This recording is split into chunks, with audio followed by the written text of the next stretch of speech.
मुलगा बघितला. तुझे संस्कार आहेत नाही माझ्यावरती. हा ते तर आहे. तर मम्मी पप्पाला घेऊन येतो मी, जाऊ का मग? नका नका जावई बसा ना. अहो काहीतरी घ्या ना. काय घेता तुम्ही? सरबत. सरबत? अहो आता जमलंय तुमचं, चांगलं गोष्ट झाली. मग सरबत कशाला, मी गोड चहा करते मस्त. चहा टाकते मी, बसा तुम्ही त्यावर गप्पा करा.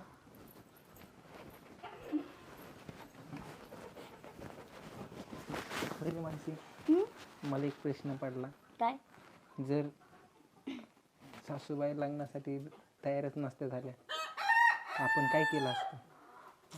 अहो काय बोलता तुम्ही? मला माहित होतं माझी आई मला नाही म्हणू शकत नाही. लय सहजासहजी तयार झाल्या, पण खरंच अशी आई भेटायला पण भाग्य लागतं माहिती आहे का? मग आणि मला एक वाटतं, आपण जर त्या तयार नसतं झालं तर तू माझ्यासोबत पळून आली असती? पळून? हां. हो पण आणि नाही पण. असं का? कारण की माझ्या आईने माझ्यावर चांगले संस्कार केले ना, म्हणून मी आईला विचारलं ना.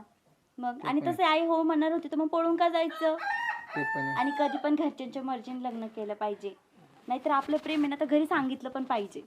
असं पळून जाणं योग्य पण नाहीये ना. हे पण कारण बरोबर की आहे. लहानाचं मोठं केलेलं असतं ना त्यांनी आपल्याला.